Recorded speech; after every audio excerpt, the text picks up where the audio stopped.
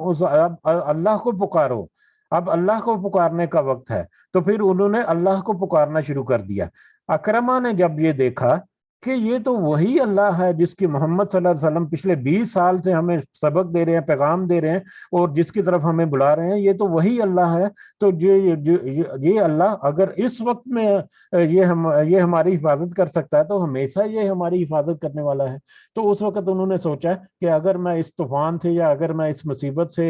زندہ بچ گیا تو میں فوراً محمد صلی اللہ علیہ وسلم کے پاس جاؤں گا اور اپنے دین کا اقرار کروں گا. اور ویسا ہی ہوا کہ اس جو کشتی کا جو سختی سے یا جو مصیبت تھی، اللہ تعالیٰ نے اس مصیبت کو ٹال دیا. جب وہ وہاں سے نکلے تو سیدھا وہ نبی کریم صلی اللہ علیہ وسلم کی خدمت میں حاضر ہوئے اور وہاں پر جا کے انہوں نے اسلام قبول کر لیا. اور اس کے بعد کہتے ہیں کہ انہوں نے بہت سارے جہادوں میں بھی حصہ لیا. تو یہ ایک زندہ مثال جو ہے یہ بھی ہمارے سامنے موجود ہے. اور اس کے علاوہ بھی آج بھی جیسا کہ میں نے بتایا کہ ان کے ذہن میں کنسپٹ ہے اللہ کا، سپریم پاور کا یا ایک الٹیمیٹ پاور، لیکن اس کو وہ سامنے نہیں رکھتے. لیکن جب صحیح معنوں میں ان کے اوپر تکلیف آتی ہے تو پھر وہ اس اللہ کی طرف رجوع کرتے ہیں. ثم اذا کشف، پھر جب وہ دور کر دیتا ہے، پھر اللہ جب دور کر دیتا ہے الضر، تکلیف کو، عنکم، تم سے، اذا فریقن، تو اچانک ایک گروہ، منکم، تم میں سے، بربہم، اپنے رب کے ساتھ، یشرکون، وہ سب شریک بناتے ہیں. اور پھر جب اللہ دور کر دیتا ہے اس تکلیف کو تو تم میں سے ایک گروہ جو ہے وہ دوبارہ پھر وہ اپنے رب کے ساتھ شریک سے بناتے ہیں. اس وقت تو پھر اللہ کو یاد کر لیا، لیکن جب وہ اس تکلیف سے نکلے، اس مصیبت سے نکلے، تو پھر واپس اپنی گہما گہمی میں واپس اپنے انہی دیوتاؤں یا انہی ولیوں کو یا انہی معبودوں کو پکارنا شروع کر دیا جن کو وہ پہلے پکارتے تھے. یعنی اس سے بھی انہوں نے سبق حاصل نہیں کیا کہ اتنی آزمائش کے وقت، اتنی مشکل کے وقت، جب ان کو ان کے معبودوں کو پکارنا بھی کسی کام نہیں آیا، تو وہ اللہ ہے جس نے ان کو بچایا. لیکن جیسے ہی وہ اس تکلیف سے نکلے تو پھر واپس اپنی پرانی روش پر برقرار قائم ہو گئے. لِيَكْفُرُوا بِمَا آتَيْنَاهُمْ، تو یہ نفس تاکہ وہ سب ناشکری کریں ان کی جو ہم نے دی انہیں. یہ سب وہ اس لیے کرتے ہیں، یعنی اللہ کی طرف واپس، اللہ کو چھوڑ کر واپس اپنے معبودوں کی طرف چلے جاتے ہیں، یہ اس لیے تاکہ وہ ناشکری کریں. یہ یعنی کہ ایک حجت ہے کہ مطلب انہوں نے اللہ تعالیٰ کی ناشکری کرنی ہے تو بس وہ ناشکری کریں اس کی جو ہم نے دی. یعنی اللہ تعالیٰ نے ان کو بہت ساری نعمتیں دی جس کا یہ ابھی بھی پچھلی آیت میں ذکر ہوا، اس کے باوجود وہ دوسرے لوگوں سے ڈرتے ہیں. اور جب ان نعمتوں کی موجودگی میں جب ان کے اوپر تکلیف آتی ہے تو وہ پھر اللہ کے لیے آہوزاری کرتے ہیں، اور جب وہ تکلیف کو دور کیا جاتا ہے تو پھر وہ واپس ناشکری کرتے ہوئے، ان نعمتوں کی ناشکری کرتے ہوئے واپس اسی طرف پلٹ جاتے ہیں. فتمتعوا، تو تم سب فائدہ اٹھا لو. تمتع یعنی عارضی فائدہ اٹھانا، عارضی طور پر کوئی فائدہ اٹھانا، تو تم سب فائدہ اٹھا لو اس دنیا میں. عارضی طور پر جتنا تم فائدہ اٹھا سکتے ہو اس طرح سے اٹھا لو. فَسَوْفَ تَعْلَمُونَ، پس عنقریب تم سب جان لو گے. عنقریب ایک وقت آئے گا جب یہ مہلت ختم ہو جائے گی اور جب تمہارے اوپر سارا کچھ سامنے ہو جائے گا، اور عنقریب تم سب جان لو گے. اس وقت تک تم دنیا میں عارضی طور پر جو کچھ فائدے حاصل کرنا چاہتے ہو یا کچھ فائدہ اٹھانا چاہتے ہو تو وہ اٹھا لو، لیکن ایک وقت ضرور آئے گا جب اللہ تعالیٰ تمہاری مہلت کو ختم کر دے گا اور پھر تم حقیقتوں کو جان لو گے. پھر تمہیں پتہ چل جائے گا. یا ابھی پچھلی آیات میں ہم نے کل جمعہ بدھ کے سبق میں بھی ہم نے دیکھا تھا کہ یہ اس لیے بھی انکار کرتے ہیں موت کا انکار یا بعد میں کہ قیامت کے دن جب اٹھیں گے تو اپنے دنیا کے کیے ہوئے کفر کو جھوٹا بھی پا لیں کہ دنیا میں جو انہوں نے کیا وہ سب جھوٹ تھا.